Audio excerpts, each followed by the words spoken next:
right, people, what's popping? What's going on? It's your boy, Mr. Locario, the bad boy of the dating game. What's good? So I got my dude, Steve Hendishar here.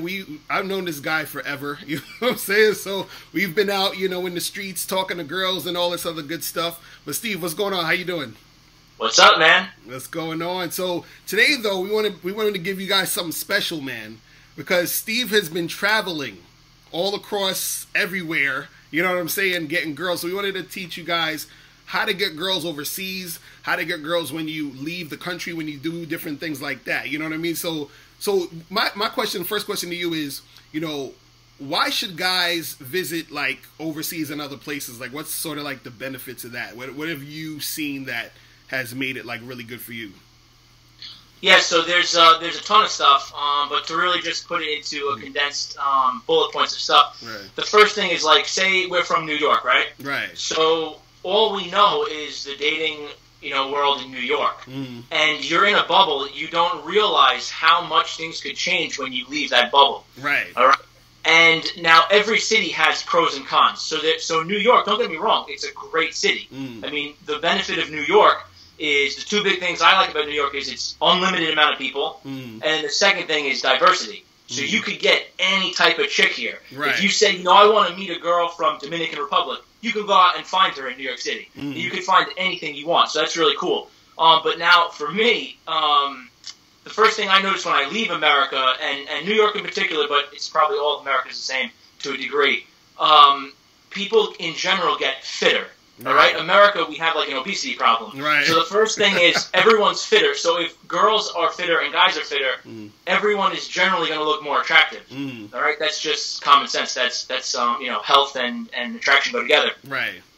The other thing is, and I didn't realize how bad this was until like a lot of times I leave and I go somewhere and then I come back, and when I come back, I get like a reverse culture shock because I notice all the different things that are really highlighted to me when I come back. And what I notice when I come back to New York is there's a lot of like I don't want to go so extreme to say that there's like a war on gender where like men are becoming feminized and women are becoming masculinized. Right. But when you leave this country and like I go to Colombia, Costa Rica, I was just in Ukraine for 3 months.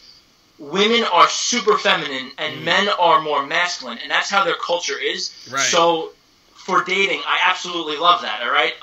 And when I come back here, it's just little things. I don't know. Maybe I'm super picky with some of these factors, but I find like girls with very short hair, I'm not as attracted to them as girls with like long hair. Girls, say in Colombia, will really go out of their way to be wearing more feminine clothing, like long dresses or short dresses. Nice heels. In America, it's more like girls are going to be wearing things like jeans and Converse sneakers, and they're not going to go out of their way to really be womanly and feminine, and that difference is just phenomenal. Another difference of traveling is, of course, the cost of living. I try to basically pick out countries that are modern enough that they have stable Wi-Fi, stable internet, all the big malls, all the stuff like that, but cheaper cost of living. And of course, beautiful women, known for good-looking women. So, I'm actually getting ready to go to Medellin, Colombia, on Monday. Right. I'm going to be there for at least 2 months because I absolutely love it. It's one of my favorite cities, and it's everything I just said. The women are more feminine. They're in better shape. They're beautiful, and it's a lower cost of living. And the weather is spring temperature year round. Oh, so nice. It literally just destroys New York on all the factors that I really care about. And then the other thing is, like I said, New York is diverse. So that's great if someone wants to experience a little bit of everything. But now I know me personally, my favorite type of girls are Latinas. So in New York, there are Latinas, but I'm better off going where there's nothing but Latinas. Right, exactly. And it's my paradise. Right. Because, if I love them the most, and they're 100% of the population, basically, it's like a kid in a candy shop for me, because I find, like, 70% of the girls there beautiful. Right. So it's really great. And what was the total question? Because I don't know if I got off the top. Oh, no, you're good. Because what I also wanted to ask you, though, was, because you were saying that you sort of know how to set up the dates before you get there, so you could have something going on before you even land at the place where you're going. So, like, how do you do that? Like, tell the guys, like, how do they set up a date before they even get there so they have, like, chicks that they could really, make shit happen with. So how do you do that? Yeah, so that's one of the most important things, especially I'm in a unique scenario where I go for a few months, so I have the time to sort of invest in meeting girls and dating them. Guys are typically going for a week, a vacation for a week or two, so they got to really make stuff happen quickly. And the best way to do that is to, what you just said, have the dates lined up in advance. And I think that the best way currently is probably using Tinder. There's other dating apps, but I think Tinder is right now the most volume, the most amount of people pretty much around the world. In Colombia, it's phenomenal. If you start going to different countries, maybe different apps are popular. Like I know in Ukraine and Eastern Europe, Badoo is very popular. But basically what you want to do is really hit it really hard for at least 2 weeks, if not longer. I mean, if you have the time and you're planning to go somewhere, hit it up for as long as you want.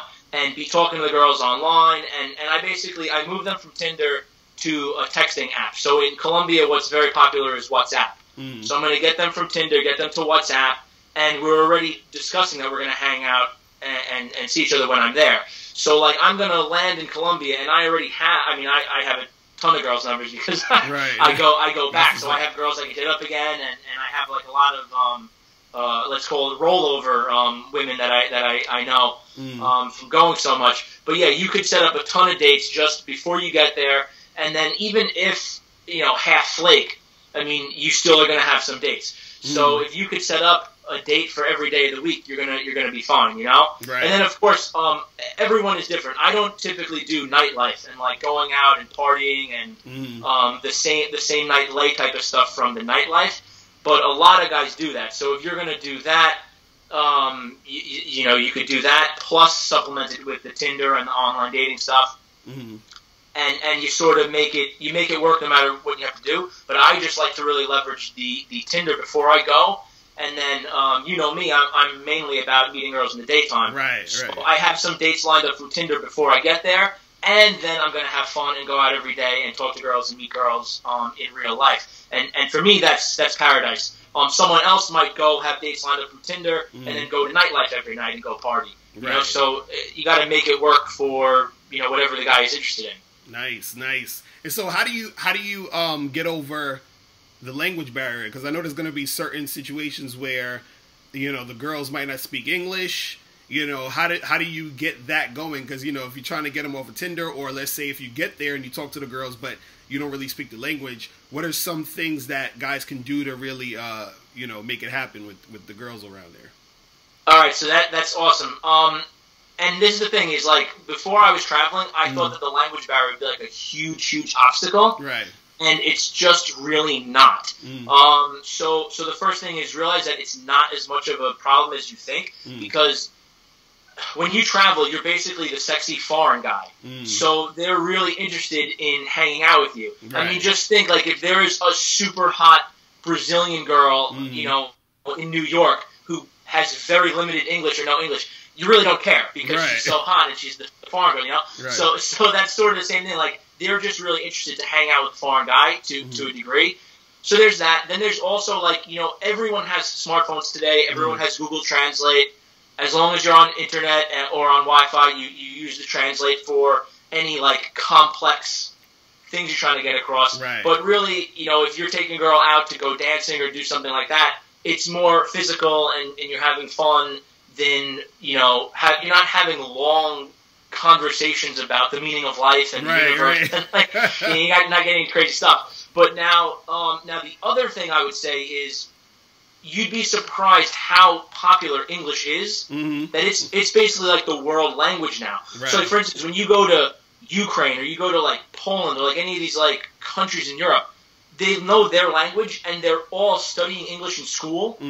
Since they're, like, in first grade or something. Right. So they've taken 8 years of English, and they should have a basic, basic English down, basically. Some won't, but many will. Like, it's more than you're thinking. Right. Now, someone like me, who I already know that, like, Colombia is my favorite place, and I go for a long time, I've started learning Spanish. So at this point, I probably speak 50% Spanish. Nice. But when I first went, I only spoke maybe 10% Spanish. And I had plenty of dates where the girl didn't speak a word of English, and I speak 10% Spanish, and it's very, very, it's totally fine. It's actually, if anything, I'm assuming any guys that are watching our material, watching this video, they're sort of into the whole going out and meeting women thing. So if they have a decent amount of experience, it's sort of just like a new fun thing to tackle, like the language gap. Right. You know, and you leverage that you're going to go and do physical stuff like dancing and having fun. You're leveraging that you have Google Translate. And if they don't speak, they probably speak a few words of English. And someone like me, I started to learn some Spanish. So you make it work. But even when I didn't know Spanish, I still had plenty of successful dates. Right. I dated a girl there for 2 months that she did not speak one word of English, and I only spoke 10 or 15% of Spanish at the time, and it's perfectly fine. No, it's interesting you say that, because I remember there was a girl that I went out with who was Spanish, and she didn't speak hardly any English, and it was weird because I met her for Tinder, and I didn't know that she didn't speak English. So when I met up with her, she was like, she let me know, like, I don't speak that much English. So we're on a date, and we're actually doing the Google Translate shit. So, like, we were on my phone going back and forth and shit. But yeah, you're right. And even when I was in Brazil, there was a lot of women out there that spoke English. You know what I mean? So I think that's, like, good for guys to know that, hey, you don't have to know the entire language, and you can still interact. And also, too, like you said, it's sort of that body language thing where women will sort of gravitate to you just generally because, like you said, you're from another country. They're like, oh, you're the foreign guy, And let's stick on that. Where I remember you said in your email, you talking about like foreign value. You're talking about like how that plays into, or women, they know you're not from there.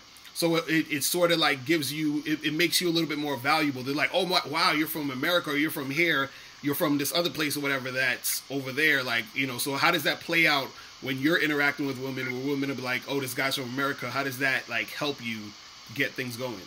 Yeah, so that's another topic I really want to touch on, because a lot of guys that want to travel and they haven't traveled yet, they're either most guys are assuming that like the foreigner value is like huge and it's like the biggest help in the world. It's sort of like the guys that they just, for whatever reason, they're really struggling with women, and they use the excuses like, oh, if I just had a ton of money, if I had a six-pack, if I looked like a model, I would get all the girls. Like, they think that it's like the magical solution, and then, guys that are in shape are like, dude, I'm struggling. Exactly. Nothing is the magic solution.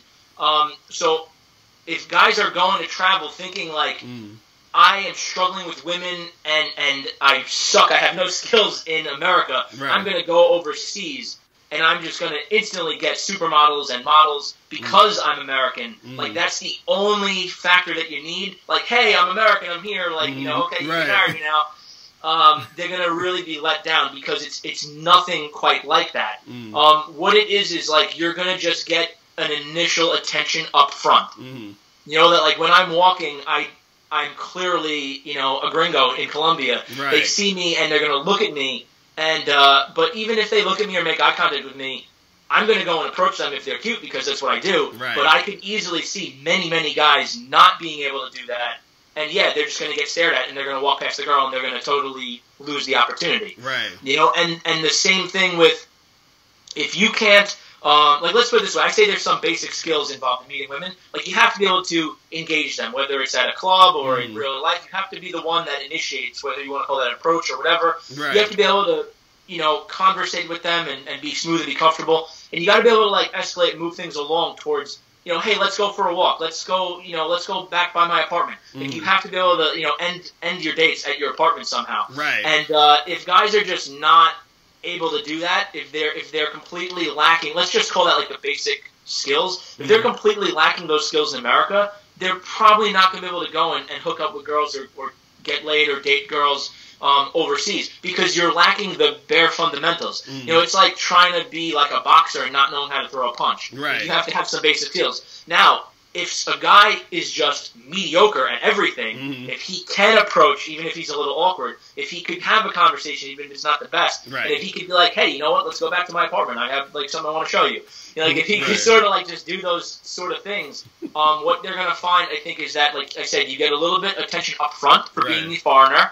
So it's sort of like they open the door for you a little bit easier. Mm-hmm. And then when in your country you'd be experiencing like resistance, or the girl is like, oh, I don't know if I want to do this. There's just a little bit less resistance overseas, and that sort of too does depend on the country that you go to, because like say Colombia and more of like the South American countries, they're more let's say sexually forward.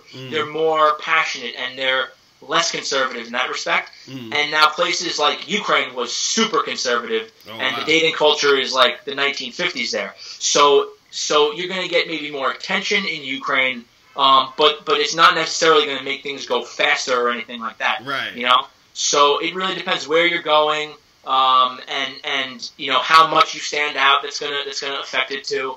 But really, my main experience is in the South American countries, and I find, like I said, it gives you that extra attention going in and a little bit less resistance. So really, what the end result is, like if you have a grasp of the basics as a guy, you're gonna be able to get more girls and a little bit hotter. Right. But you're not gonna, like, if a guy is like struggling with like 5s and 6s, he's not gonna go overseas and get a 10 the first day. You know, so like this, like I find like a lot of guys are like very, you know what it is? Like it makes sense. Like if a guy is struggling in America and he's struggling, what they start to get is like jaded, and they're like, women suck. The story they start telling themselves is like, the women here suck. Dating here in this city sucks. Right. And they start like fantasizing that like if I can go to another country, all my problems are going to magically go away. Right. You know, but like if they're totally jaded in their country and they're not getting girls, it's only going to be a little bit easier somewhere else. It's not a magic pill. Right. And so what's like the cooperation level though? Because like let's say, you know, in America, you know, we know certain girls, you know, they'll cooperate with you. Certain girls will be a little bit, you know, it's a little tough to make it happen. But would you say that just in general, like when you go overseas to other countries, is it a little bit easier for, like, do the girls like show a little bit more cooperation just in general overseas versus America? You know what I'm saying? I would say it's going to fluctuate depending on the country you go to for sure. Right. But like I said, it sort of circles back to overseas in general. They're just more feminine, and men are more masculine. So I sort of look at being feminine is sort of the polar opposite of like feminism. Like feminists are like trying to take on more masculine traits. Right. And I feel like in America and in certain cities, like I think New York and maybe California are probably like some of the worst areas for feminism is like very socially popular for women. I think that what feminism does is it sort of makes women want to compete with men. Right. Where I feel like very feminine women want to collaborate with men. So that's sort of the difference. I don't know so much. I mean, I'm sure culture is involved, but I think it's more just like when you go overseas, the women are feminine, the men are masculine. There's this dynamic in the dating realm of like there's a collaboration there. Right. Whereas in cities like New York, I feel like there's just more of like a competitiveness. More of like you do sort of need like game to like interpret all these like mixed signals and like you know there's just a lot more. I feel like, you know, bullshit involved here that is unnecessary, and yet it's just part of the game here, right? So like you gotta know your environment and what to do. But yes, that's really just the difference. Is like they're more not saying every girl's gonna want you or, you know, anything like that, but like I said, just in general, they're more collaborative. You know, and even like with the stuff like approaching and being like very direct and complimenting their body and stuff, they'll totally accept it like it's perfectly fine there. Right. You know, and where in New York you're running the risk that they're going to be like, oh my God, sexual harassment. Right, He said I look nice today. Right. You know? It's crazy. In Colombia, you're like, hey girl, you know, I love your body. You must go to the gym. You have an amazing ass, and they're like, oh my God, thank you. Right. Exactly. You see, it's a whole different fucking thing. So now, when it comes to like, you know, getting like a hotel or Airbnb, what's your advice on that? You know, what's the best choice? You know, what's the you know, I guess most cost effective? What's your thoughts on that? Yeah. So I mean, well, cost effective. I guess it's gonna be determined by how long someone is staying. Right. But I think that Airbnb is like changing the game with like traveling and staying places because it's just so much better than a hotel. Right. I mean, a hotel you might have more amenities, maybe like a pool or something, But a lot of countries and a lot of places, the hotel gives you problems with bringing guests in. Mm-hmm. And then on top of that, if you're trying to take a girl back to the hotel and she's got to like walk past the desk and like check in, or like it's a little bit. I mean, it's not the worst thing. You can make it work no matter what. Right. But I feel like having your own apartment is just so much cooler because it's totally conducive. Sorry, to pulling them back, hanging out, and also you feel like you're living there. Like you're gonna hang out, you're gonna enjoy the night, and it's totally natural. You could play music and dance in your apartment, like whatever you want to do. Mm-hmm. You could make it happen in an Airbnb. Hold on a second, I got to drink water here. Do you think you got the big mug of water too? That's how you got to do it. Yeah, I drink a big mug of water every day.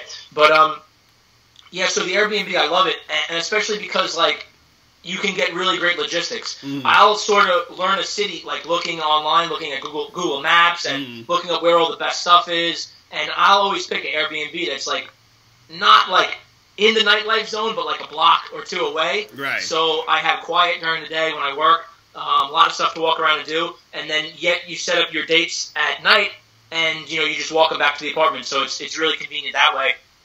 And yeah, Airbnb is the way to go. The longer you stay, like if you do a night, it's whatever, say the full price. Then the week they give you a discount, like 10% or whatever, and then the month they usually hook you up with something crazy, like 30 or 40% off. So yeah, you could live in a lot of these countries for so much cheaper. It's like ridiculous. Right. I mean, when I first went to Colombia, I think I paid $500 a month. Then it started to go up. Now this year, I'm paying maybe $650 for the place. And I was in Lviv, Ukraine, which is like not the biggest city, but one of the big cities. I had a place like a block from the center of everything for like $510 a month. Wow! So you had the whole place for a month for just $510.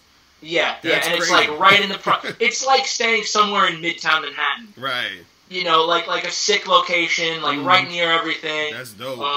I'm not staying in like luxury places. It's like fairly basic, but it's not like low class at all. It's like good standard quality of life, which is all I really care about. As long as the logistics are where I want them to be. It's a phenomenal way to live because you can travel, you get all these experiences, and it's just a much cheaper cost of living. So, I mean, I love it. That's dope. And so when you travel, do you usually go by yourself? Do you go with a couple of guys? Like, what are you doing? What do you think is like the best type of course of action? Like, I mean, well, what I do personally is I go totally solo because I'm crazy, and I'll have dates lined up when I go and stuff. So I'm gonna. Basically, what I try to do now is I try to travel and go and meet some girls, and I don't want to just like hook up with random girls every single day. Right. I'm trying to more now like position girls more like a girlfriend and spend more time with my favorite girls than just like hit it and quit it and like never talk to them again. Right. I find that that's sort of like a bad use of my time. If I'm going to be there for 2 or 3 months, I'm better off getting like a really great girl and putting her as a girlfriend. So that's what I do. But now when I'm there, I offer, coaching and, the apartment. I offer a whole package. I call it the travel experience, or like if I'm in the city, Median, it's like the Median travel experience, So what I do is I typically go, I rent a 2 or 3 bedroom apartment, and then I offer the coaching for guys to come. So it's like a coaching and a vacation package. It's really cool. The guys come, and basically it sort of works out that like, I'm not like some huge famous coach. I don't get booked up like every single day. So what typically happens is like someone will be there for a week, and then I don't have a client for a week, and then I have a client the next week, and I have, no one again. So I find that that's really great for me because when the client's there, I focus exclusively on them. Right. We go out, we go crazy. I get them approaching girls in the daytime. I help them set up dates from online and all that. And then I have that week to like relax and hang out with my girlfriends and my dates, or just sit and like work on the computer or whatever. So yeah, it's like just being in New York during all this cold weather is like super depressing for me. I know. We get out of here and get where You're like, I want to leave now, right? I'm so pumped. Right. I feel you. And so how do people get in contact with you if they want to, like get coaching from you and like, travel with you and do all those other things? Like, where do they go? Like, shout out all your stuff. So I'm working on like all my social media game and stuff right now, so I have no idea what I'm doing with that. But my blog I recently launched is Modern Alpha, so it's modernalpha.com. And I guess you can go modernalpha.com/travel or modernalpha.com/Medellin, which, if you don't know how to spell that, it's Medellin. And, yeah, that's all the information for my package, what I just basically touched upon, you know, come, hang out, coaching, go out, have a blast. And, yeah, man, what I also do and how I'm able to travel is I manage Tinder accounts for guys. Right, I was just about to ask that, yeah, because I remember you were really heavy on the Tinder stuff, because a lot of guys, they'll say, oh, I'm not getting any matches, this and that, but you're really good on you know, Tinder. So, like, what do you offer guys, I guess, in as far as, like, online stuff to help them out, you know?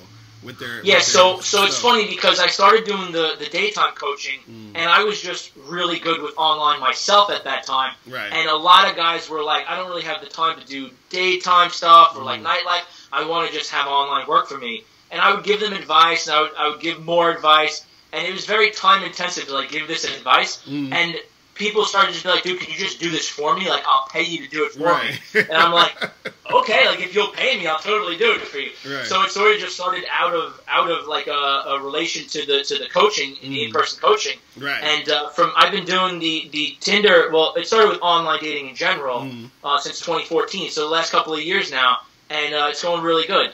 I literally do everything for the client. I make a new profile for them. They send me their photos. I write them a description. I create an entire conversation for the person tailored to them, and then I literally just, you know, mass swipe all the girls. I know what they're looking for, so I like unmatch from the ones that they're not going to be interested in. Right. Have the conversation, get the numbers, and then send the client the numbers, and they just text the girl and set the dates from there. So it's like really unique. I was telling one of my buddies from high school, and he's like, dude, you're a professional catfish. So it's really unique, it's really fun, and I love it, man. And the coolest thing for me is like it enables me to do this lifestyle where I travel now. So I couldn't be any happier. Like it's awesome. Right, that's cool, man. And so people could get in contact with you for that, also at Modern Alpha, or is it a different site, or? I mean, well, they can get in touch with me on Modern Alpha, but actually I do have a different site for that, and that's called Pro Dating Assistant. So prodatingassistant.com, and that explains sort of my packages that I offer, and maybe a little more in depth what I do. But yeah, I mean that's basically it. I'm literally doing everything for the guys. So that's pretty much my story. That's what's up, man. Y'all appreciate you coming through today, man, because you offered a lot of game.